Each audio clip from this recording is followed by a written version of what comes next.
I worked as a pizza delivery driver in Midtown Detroit for 8 grueling months that felt like years. It was undoubtedly the worst job I've ever had since dropping out of college. Beyond the disrespect from the heavyset Armenian shop owner and being stiffed on tips by dishonest customers, I faced unimaginable dangers while on the job. One incident stands out vividly in my memory. I was delivering to an apartment building near 8 Mile when a group of teenagers approached me.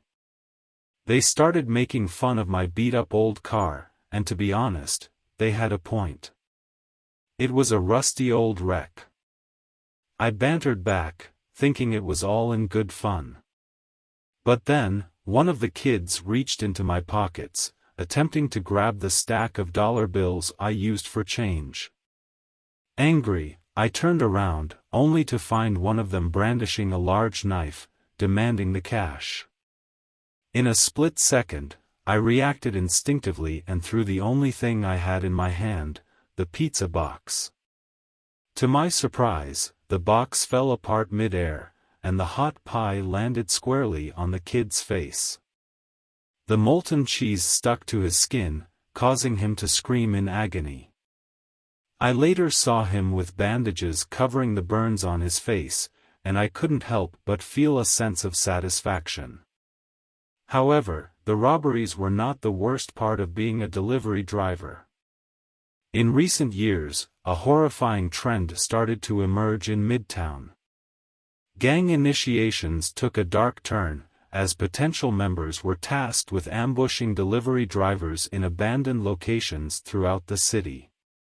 The first incident I heard of was when a delivery driver from another shop was called to a derelict neighborhood on the outskirts of town. He was lured to a red brick house with a sign on the door claiming the doorbell was broken and instructing him to come around back for a tip. Unfortunately, it was a trap, and the driver was shot in the head and neck, losing his life for a meager sum of $20. These incidents prompted our shop to implement a blacklist of neighborhoods where delivery after dark was strictly prohibited. But even that didn't guarantee our safety. A friend of mine from the same shop was attacked in broad daylight while delivering to an upscale residential area. Gang members had broken into a vacant house, and when my friend rang the doorbell, they dragged him inside, beat him mercilessly, and stole his car after finding only $20 in change on him.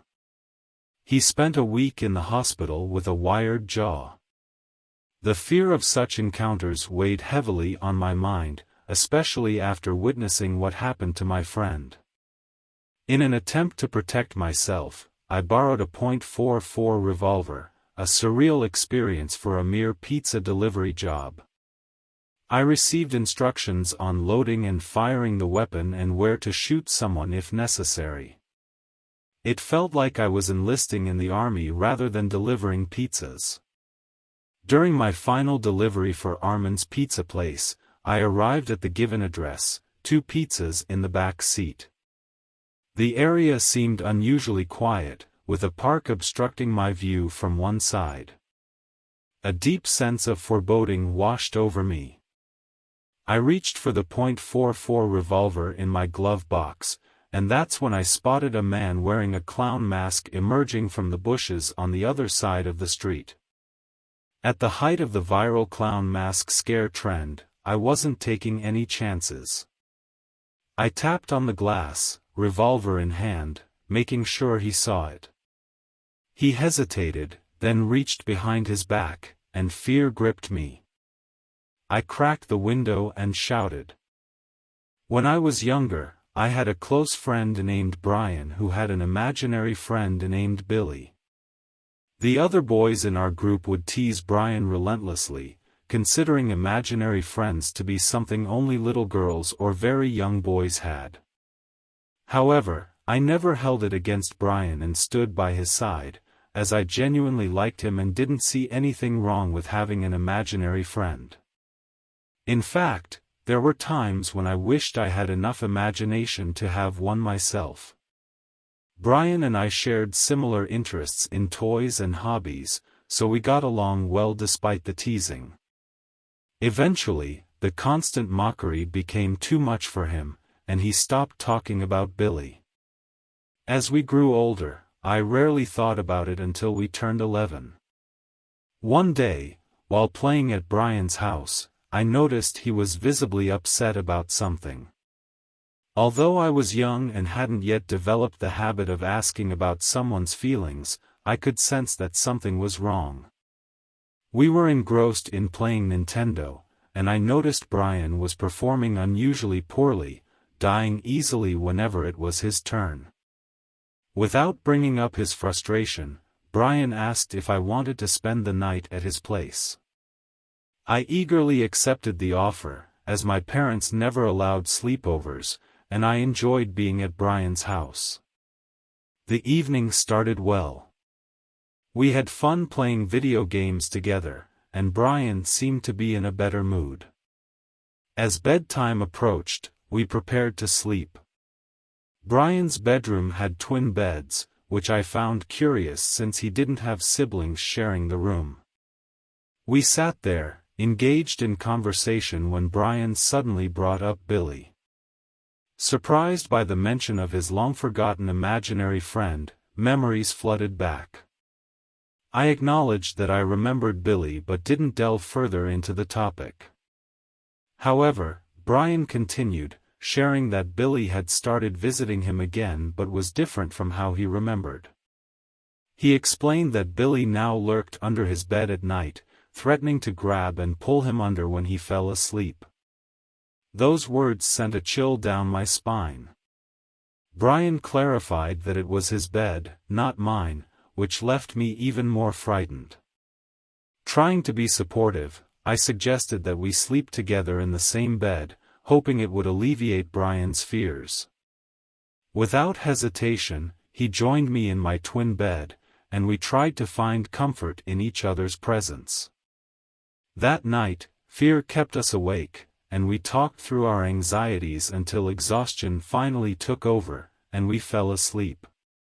Strangely, Brian never mentioned Billy again after that night.